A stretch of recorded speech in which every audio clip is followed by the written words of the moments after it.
Camping ಅಂದ್ರೆ ಯಾರಿಗೆ ಇಷ್ಟವಿಲ್ಲ ಹೇಳಿ. ಅಂದ್ರೆ ಅಂದು ನಾನು, ನನ್ನ ತಂದೆ ಮತ್ತು ನನ್ನ ಗೆಳೆಯ ಅನಿಲ್ ಹೋಗಿದ್ದ ಕ್ಯಾಂಪಿಂಗ್ ನಮ್ಮ ಜೀವನದ ಮರೆಯಲಾಗದ ಭಯಾನಕ ಅನುಭವವಾಯಿತು. ನಮ್ಮ ಟೆಂಟ್ ಪಕ್ಕದಲ್ಲಿ ಒಂದು ಹಳೆಯ ಮುಚ್ಚಲ್ಪಟ್ಟ ಅಮ್ಯೂಸ್ಮೆಂಟ್ ಪಾರ್ಕ್ ಇತ್ತು. ರಾತ್ರಿ ಸುಮಾರು 12 ಗಂಟೆ ಇರಬಹುದು. ಸ್ವಲ್ಪ ಸಾಹಸ ಮಾಡೋಣ ಅನ್ನೋ ಯೋಚನೆಯಲ್ಲಿ ಯಾರಿಗೂ ಹೇಳದೆ ನಾನು ಮತ್ತು ನನ್ನ ಫ್ರೆಂಡ್ ಅನಿಲ್ ಮುಚ್ಚಿದ ಪಾರ್ಕ್ ನೊಳಗೆ ನುಸುಳಿದ್ದು ಅಲ್ಲಿನ ದೊಡ್ಡ ರೋಲರ್ ಕೋಸ್ಟರ್ ಹತ್ತಬೇಕು ಅನ್ನೋದೇ ನಮ್ಮ ಪ್ಲಾನ್. ಅಷ್ಟರಲ್ಲಿ ಸೆಕ್ಯೂರಿಟಿ ಬರುತ್ತಿದ್ದ ಶಬ್ದ ಕೇಳಿಸಿತು. ಭಯದಿಂದ ಹತ್ತಿರವಿದ್ದ ಕತ್ತಲಿನಲ್ಲಿ ಅಡಗಿ ಕುಳಿತೆವು.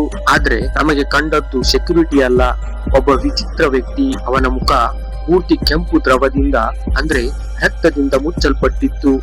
ಕತ್ತಲಲ್ಲೂ ಅವನ ಕಣ್ಣುಗಳು ಭಯ ಹುಟ್ಟಿಸುವಂತಿದ್ದವು. ಮರುದಿನ ಬೆಳಿಗ್ಗೆ ಎದ್ದಾಗ ಇಡೀ ಪಾರ್ಕ್ ಸುತ್ತ ಪೊಲೀಸ್ ಸೈರನ್ ಸದ್ದು ಕೇಳಿಸುತ್ತಿತ್ತು. ಪಾರ್ಕ್ ಪಕ್ಕದ ಕೆರೆಯ ಬಳಿ ಒಬ್ಬ ವ್ಯಕ್ತಿಯನ್ನು ಯಾರೋ ಚಾಕುವಿನಿಂದ ಹಿಡಿದು ಕೊಲೆ ಮಾಡಿದ್ದಾರಂತೆ. ಪೊಲೀಸರು ವಿವರಿಸಿದ ಕೊಲೆಗಾರನ ಮುಖ ನಾವು ರಾತ್ರಿ ನೋಡಿದ ಆ ವ್ಯಕ್ತಿಗೆ ಅಚ್ಚುಕಟ್ಟಾಗಿ ಹೊಂದುತ್ತಿತ್ತು. ಭಯದಿಂದ ನಾವು ಅಂದು ಮೌನವಾಗಿದ್ದೆವು. ಆ ರಾತ್ರಿ ನಾವು ಪಾರ್ಕ್ನೊಳಗೆ ಹೋಗದೇ ಇದ್ದರೆ ಬಹುಶಃ ಆ ಕೊಲೆಗಾರನ ಮುಂದಿನ ಗುರಿ ನಾವೇ ಆಗುತ್ತಿದ್ದೆವೋ ಏನೋ. ಜಾಗರೂಕರಾಗಿರಿ. ನಮಸ್ಕಾರ.